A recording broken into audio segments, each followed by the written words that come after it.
অসমীয়াৰ প্ৰিয়তম সন্তান জুবিন গাৰ্গ লাখ লাখ কোটি কোটি অনুৰাগীক কন্দুৱাই এই অসমীয়াৰ বুকুৰ পৰা আঁতৰি গ'ল এই প্ৰিয় শিল্পীগৰাকী। এই প্ৰিয় শিল্পীগৰাকীৰ বিদায় কিমান বেদনা গধুৰ সেয়া কল্পনাতীত। সেই বেদনা আজি সহন কৰিবলগীয়া হৈছে, সেই বেদনা আজি কৰিবলগীয়া হৈছে প্ৰতিগৰাকী অসমীয়াই। প্ৰতিগৰাকী অসমীয়া বুকু খান্দি পেলাইছে,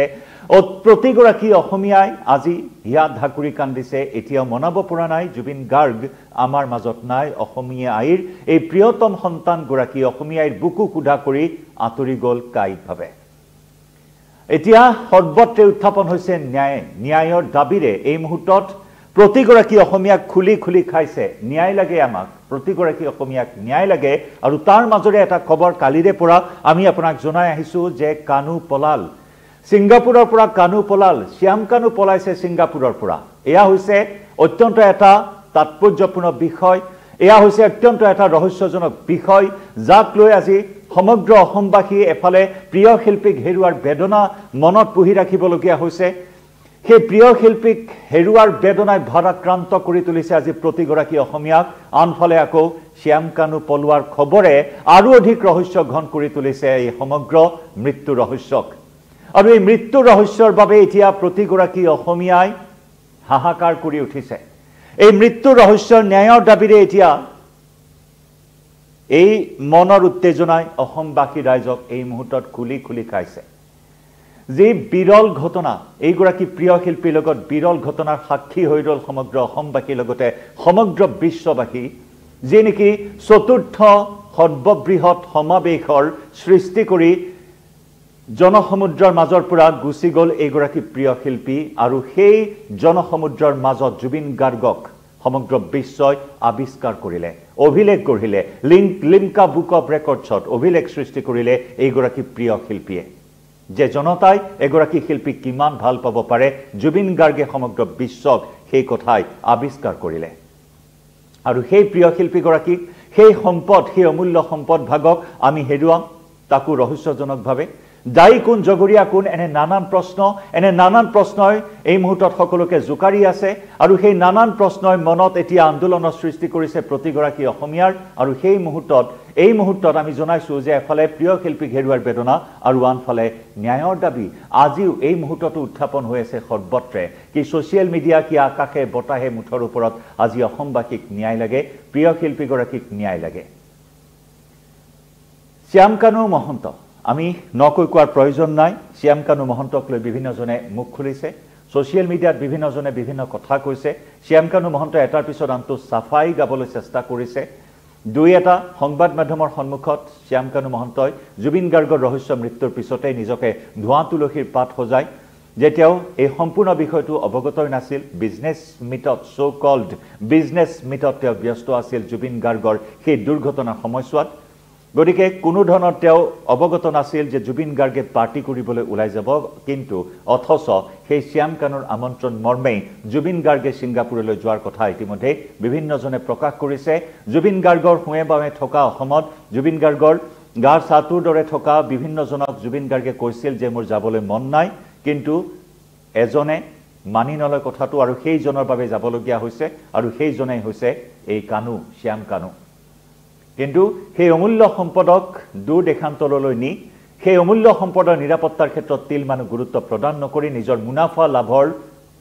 মুনাফা লাভৰ কামত ব্যস্ত থাকিল শ্যাম কানু মহন্ত। কিন্তু ডাঙৰ খবৰ আমি কালিৰে পৰা জনাই আহিছোঁ যে শ্যাম কানু মহন্ত অন্তৰ্ধান হৈছে। শ্যাম কানু মহন্তই হঠাৎ কিয় আত্মগোপন কৰিলে, ক'ত গ'ল? কাৰণ এই কথা আমি কোৱা নাই। যি নৰ্থ ইষ্ট ফেষ্টিভেলৰ আয়োজক, তাৰে 18গৰাকী কৰ্মী বৰ্তমান দিগ বিদিগ হেৰুৱাই হাহাকাৰ কৰিছে ছিংগাপুৰত। তেওঁলোকৰ উভতনি যাত্ৰাৰ টিকট নাই। শ্যাম কানুক বাৰম্বাৰ যোগাযোগ কৰিও তেওঁলোকে যোগাযোগ কৰিব পৰা নাই।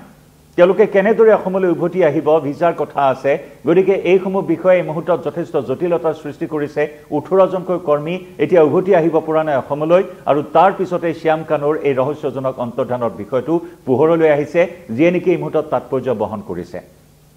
যি নেকি সকলোৱে দাবী উত্থাপন কৰিছে যে তদন্তৰ আওতালৈ অনা হওক, শ্যাম কানুক নিৰাপত্তাৰ ক্ষেত্ৰত কিয় গুৰুত্ব প্ৰদান কৰা নহ'ল, প্ৰাণৰ শিল্পীগৰাকীৰ সুৰক্ষাৰ দিশটোত কিয় কাণ সাৰ দিয়া নহ'ল, যিহেতু তেওঁ নিজেই সম্পূৰ্ণৰূপে দায়ী কৰাৰ বাবে বিভিন্ন ধৰণৰ মন্তব্য কৰিছে দোষ ঠেলাঠেলিৰ যেটো প্ৰক্ৰিয়া শ্যামকানু মহন্তৰ পৰা আৰম্ভ হৈছে 19 সেপ্টেম্বৰত যেতিয়া সেই সংবাদটো আহিছিল তেতিয়াৰ পৰাই এই দোষ ঠেলাঠেলিৰ কথা শ্যামকানু মহন্তৰ পৰা সেই প্ৰক্ৰিয়াটো আৰম্ভ হৈছে যে তেওঁ হেনো একোৱে নাজানে তেওঁ বিজনেছ মিটত ব্যস্ত আছে হ'ব পাৰে এটা ইভেন্ট তেওঁ অৰ্গেনাইজ কৰিছে আয়োজন কৰিছে তাত তেওঁৰ ব্যস্ততা আছে কিন্তু সেই প্ৰিয় শিল্পীগৰাকীক আকৰ্ষণৰ কেন্দ্ৰবিন্দু কৰি তাত লৈ যোৱা হৈছিল তাৰ বাবে কোৱা হয় যে প্ৰিয় শিল্পীগৰাকীক এনেদৰে ব্যৱহাৰ কৰি আহিছিল অতদিনে নিজৰ সম্পত্তি বুলি ভাবি লৈছিল যে এটা জাতীয় সম্পদ জুবিন গাৰ্গ অসমৰ চিনাকি জুবিন গাৰ্গ অসমৰ পৰিচয় জুবিন গাৰ্গ আৰু সেই অসমৰ জাতীয় সম্পদটোক নিজৰ সম্পত্তিৰ দৰে ব্যৱহাৰ কৰি আজি দূৰ দেশান্তৰলৈ লৈ গৈ এনেদৰে মৃত্যুৰ মুখলৈ ঠেলি দিয়া বিষয়টো কিন্তু অসমবাসী ৰাইজে মানি ল'ব বিচৰা নাই সেইবাবে মুখ্যমন্ত্ৰী ডক্টৰ হিমন্ত বিশ্ব শৰ্মাৰ ওচৰতো বিভিন্নজনে বিনম্ৰ অনুৰোধ জনাইছে যে তদন্তৰ আওতালৈ অনা হওক অৱশ্যে মুখ্যমন্ত্ৰীয়েও ইতিমধ্যে তেওঁ সঁহাৰি দিছে ৰাইজৰ দাবীৰ প্ৰতি সন্মান জনাইছে শ্যামকানুৰ বিৰুদ্ধে সেই সো-কল্ড মেনেজাৰ সিদ্ধাৰ্থৰ বিৰুদ্ধে আৰু শেখৰজ্যোতি গোস্বামী যাৰ নাম এই মুহূৰ্তত বিতৰ্কৰ মাজত সোমাই পৰিছে অসম এছ'চিয়েশ্যনৰ সেই হব্যভোগ্য সেই সকল লোক যিসকলে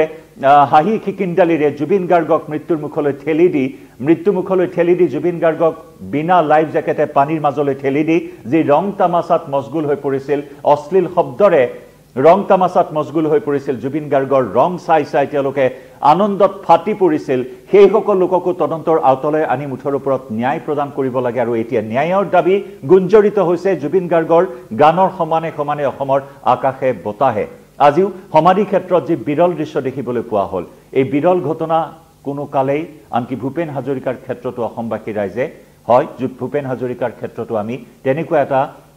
দৃশ্যৰে সাক্ষী হৈ ৰৈছো জনসমুদ্ৰৰ সাক্ষী হৈ ৰৈছো সমগ্ৰ বিশ্বই দেখিছিল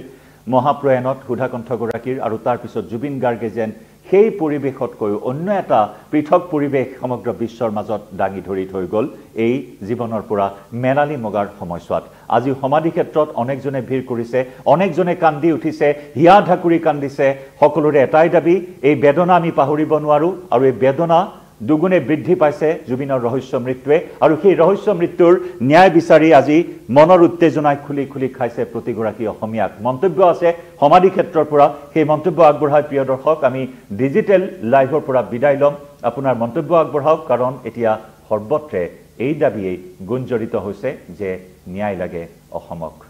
আমি পাইছো আজি সমাধি ক্ষেত্ৰত বিভিন্নজনে সেই একেই দাবী উত্থাপন কৰিছে মতামত আগবঢ়াওক কমেণ্ট ছেকশ্যনত এই মুহূৰ্তত ডিজিটেল লাইভৰ পৰা বিদায় ল'ম নমস্কাৰ খবৰটো পাই খাব পৰা নাই শুব পৰা নাই জুবিন অবিহনে আজি 6 দিন গ'ল কালিলৈকে আছিলে তথাপিতো অকণমান ভাল লাগি আছিল অসমীয়াৰ প্ৰাণ আছিল অসমীয়া মেৰুদণ্ড আছিল অসমীয়া বাঘ আছিলে কাৰোবাৰ হৈ ক'ব পৰা মানুহ আছিলে জুবিন দা কাকো কেয়াৰ কৰিব নকৰা এজন সিংহ আছিলে সিংহ পুৰুষ আমাৰ জুবিন দা আৰু এই জুবিন দাক যোনে এনেকুৱা কাম কৰিছে তাক ক্ষমা যাতে নকৰে মুখ্যমন্ত্ৰী মহোদয়ক স্পেচিয়েলিষ্ট কৈছোঁ আমি স্পেচিয়েল কৈছোঁ যাতে মুখ্যমন্ত্ৰী মহোদয়ে কোনো গাফিলতি নকৰে ইয়াত যাতে প্ৰত্যেকটো যাতে পানী এটুপু সৰি যাব নোৱাৰা চুলি এডাল সৰু কৰিব নোৱাৰা যাতে প্ৰত্যেককে শাস্তি দিয়ে এইটো কৰিব লাগিব মুখ্যমন্ত্ৰীয়ে মই বিজেপি পাৰ্টীৰ মানুহ মই কৈছোঁ ৰাইজে কৈছে অসমে কৈছে আজি পৃথিৱীয়ে কৈছে আজি জীৱ জন্তুৱে কৈছে যদি ইয়াত জুবিনদাৰ মৃত্যু ছবি দেখি আছে কেনেকৈ হৈছিলে কোন আছিলে প্ৰত্যেককে যদি আনি ইয়াত অসমক গতাই নিদিয়ে অসম আইনৰ পৰা শাস্তি নিদিয়ে তেতিয়াহ'লে অসমৰ ৰাইজে কেতিয়াও মাফ নকৰিব পৃথিৱীয়ে মাফ নকৰিব মাটিয়ে মাফ নকৰিব সি মাটিৰ মানুহ সি প্ৰকৃতিৰ মানুহ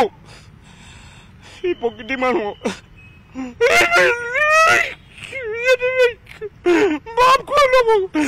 চকু পানী গা ধুব পৰা নাই পানী খাব পৰা নাই মই জীৱন বোলা চিনেমাখন বনাবৰ কাৰণে জুবিনৰ লগত ঠিক কৰিছিলোঁ জীৱন কেনেকৈ হয় কেনেকৈ গতি কৰে এটা কথা স্পষ্ট টকাৰ লোভত গাদীৰ লোভত কোনো যাতে 2 নম্বৰী কাম নকৰে মোকো মাৰি দিব পাৰে কাইলৈ কোনোবাই মোকো মাৰিব পাৰে এই কথাক লৈ মই ফেচবুকতো দি আছো কণ্টিনিউ মৰি যাব পাৰোঁ ল'ৰা ছোৱালী তেনেকৈ ডাঙৰ হৈ যাব আৰু ল'ৰা ছোৱালী নথকাহেঁতেন বহুত কিবা আগবাঢ়ি আহিলোহেঁতেন ঘৰ এখন আছে আমাৰ এতিয়া একোফালে নাই জিৰ' হৈ গৈছে অসমীয়া জাতিক খেলা কৰা মানুহক অসমীয়া ৰাইজে কেতিয়াও ক্ষমা নকৰে এইটো স্পষ্ট অসমীয়া ৰাইজে কেতিয়াও ক্ষমা নকৰে কোনো দল সংগঠন নামানে কোনো দলে নোখোৱায় অসমীয়া ৰাইজ অসমৰ হয় অসমৰ মাটি অসম আমাৰ গতিকে লৈ অসমক লৈ পেলাই যাতে কোনো খেলা নকৰে এইটো একদম স্পষ্ট কোৱা হৈছে প্ৰত্যেকজন ৰাজ্যৰ প্ৰত্যেকজন ব্যক্তিয়ে চকু পানী গাত বৈছে অস্ত্ৰ নিগৰিছে মায়াবিনী গুচি গৈছে সি গাই গৈছে চব কৈ গৈছে আমাক সেই গানৰ লগত মিলি গৈছে গতিকে লৈ ৰাইজ কেতিয়াও ক্ষমা নকৰিব যোনে কাম কৰিছে তাৰ যাতে শাস্তি হয় তাক যাতে ফাঁচি দিয়ে গভৰ্ণমেণ্টে তাক যাতে আইনে দোষী কৰে ইয়াত যাতে কোনো বাচি যাব নোৱাৰে এইটো কথা স্পষ্ট ইয়াত স্পষ্ট নহ'লে বহুত কিবা হ'ব মোক মাৰি দিব পাৰে কিন্তু ৰাইজ আছে চব ৰাইজ ওলাই আহিব এই কথা মনত ৰখা একদম ক্লিয়াৰ মই কৈ দিছো ৰাইজে কৈছে অসমবাসীয়ে কৈছে কাৰোবাৰ হৃদয় নাকাঢ়িব পাৰে কাৰোবাৰ আত্মা নাকাঢ়িব পাৰে যোন পাপত ডুবি আছে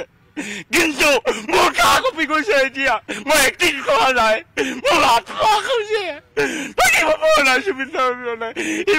কি কৈ গৈছে অসমৰ কৈছে অসমীয়া পাক অসমীয়া হিন্দী আমি তাকে ওটাই সেলুট করিব না তাকে লাগে মনটায় প্রত্যেকজন অসমীয়ার আত্মা দিয়ে দেখিবি তই তুমি গলো আমি নাযাওঁ অসমীয়া নাযায় অসমীয়া জাতি জীয়াই থাকিব এখন অসমীয়াৰ ৰাজত্ব জয় এখন অসমক খেলা কৰিবলৈ দিব যাতে ৰাইজে নিদিয়ে এইটো কথা মনত ৰখা উচিত এইটো কথা মনত ৰখা উচিত নকওঁ আৰু ক'বলৈ বহুত আছে কিন্তু নকওঁ এতিয়া মই